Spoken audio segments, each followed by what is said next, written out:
आमिर साहब, बहुत शुक्रिया आपने हमें ज्वाइन किया। आप सीईओ हैं यूनिलीवर के, और जाहिर है आपने अभी ये जो overseas investor chamber in commerce industries बनाया उसके सदर भी हैं। लेकिन पहले मैं बतौर सीईओ यूनिलीवर के हवाले से आपसे सवाल पूछना चाहूँगा, आपकी बड़ी परेशानी क्या है पाकिस्तान की मईशत के हवाले से?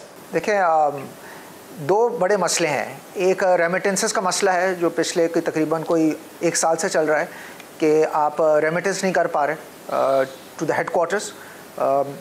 दूसरा बड़ा जो प्रॉब्लम दूसरा खड़ा हो गया है वो हो गया बिज़नेस कंटिन्यूटी का, क्योंकि एलसीज नहीं खुल पा रही, खाम माल आने में बड़ी दुश्वारी पेश आ रही है, उसकी वजह से फैक्ट्रीज़ को रन करना जो है वो मुश्किल हो रहा है। तो ये दो बड़े प्रॉब्लम हो गए हैं जो कि लीड कर रहे हैं टू बिज़नेस कंटिन्यूटी, और खुदा ना खास्ता अगर इसको हमने अभी एड्रेस नहीं किया तो आगे जाके ये मास अनएम्प्लॉयमेंट के अंदर ट्रांसलेट हो सकते हैं, और इवेंचुअली मास जो अनएम्प्लॉयमेंट है वो ट्रांसलेट हो जाएगी सोशल अनरेस्ट के अंदर।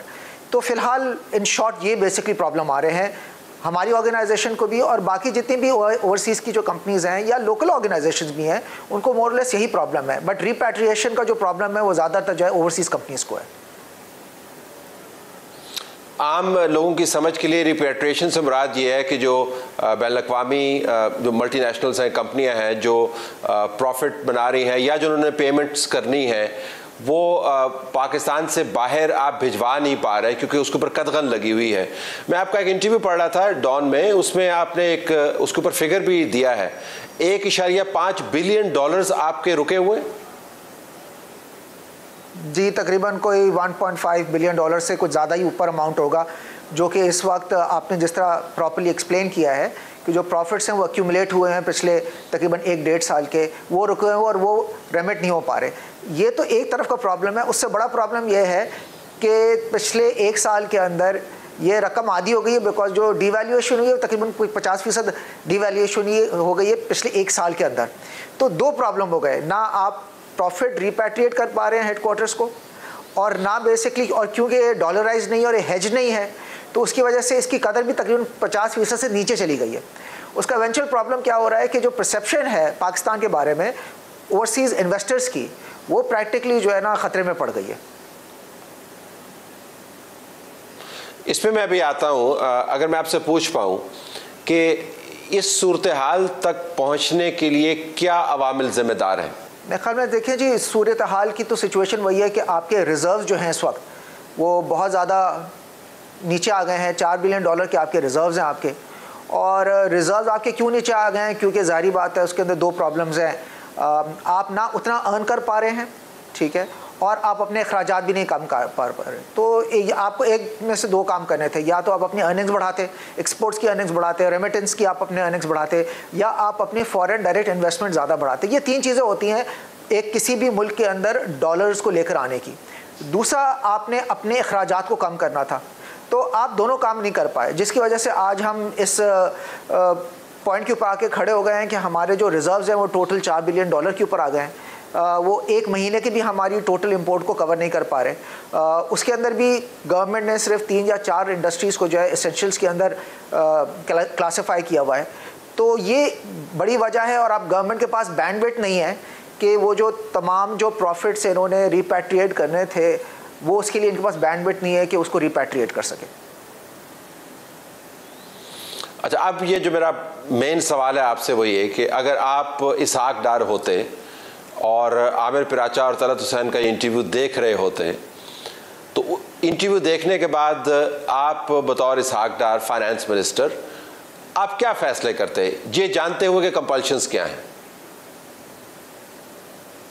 देखिए, मेरे ख़्याल में जिस मोड़ पे हम खड़े हो गए हैं वो तो है, और वो इस वक्त तो इर्रिवर्सिबल लग रहा है। मेरे ख़्याल में हमें आगे को देखना है कि हमने इसको सॉल्व किस तरह करना है।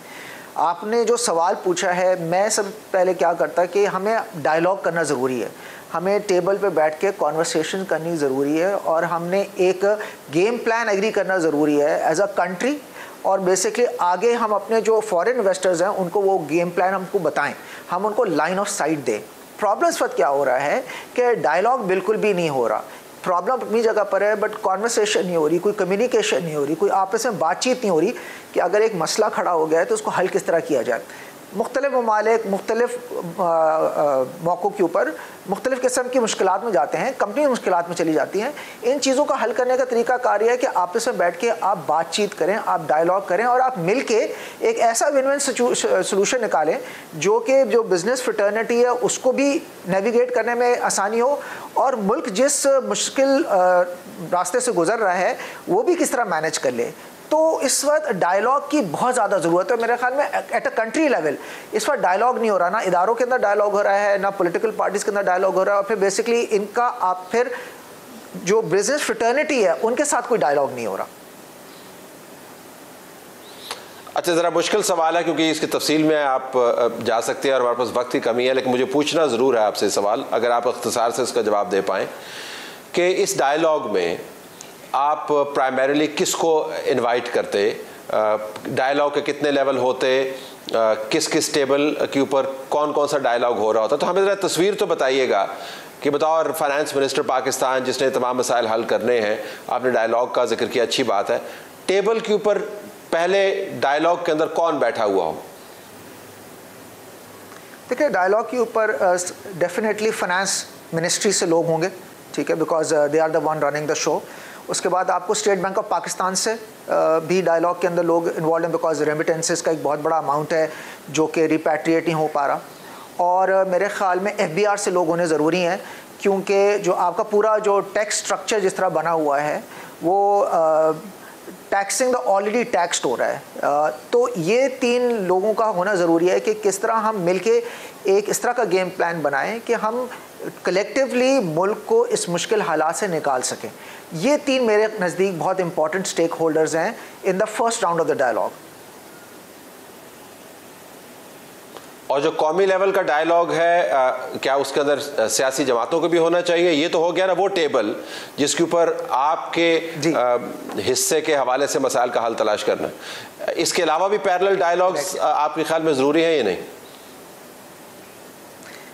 देखिए, मेरे ख्याल में आइडियली तो ये जो दूसरा आप डायलॉग की बात कर रहे हैं, आइडियली तो ये आपस में इनको डायलॉग करके इसको सॉर्ट आउट करना चाहिए, बिकॉज बिजनेस फ्रेटर्निटीज का जो मेन चीज़ होती है कि they will work with any political party.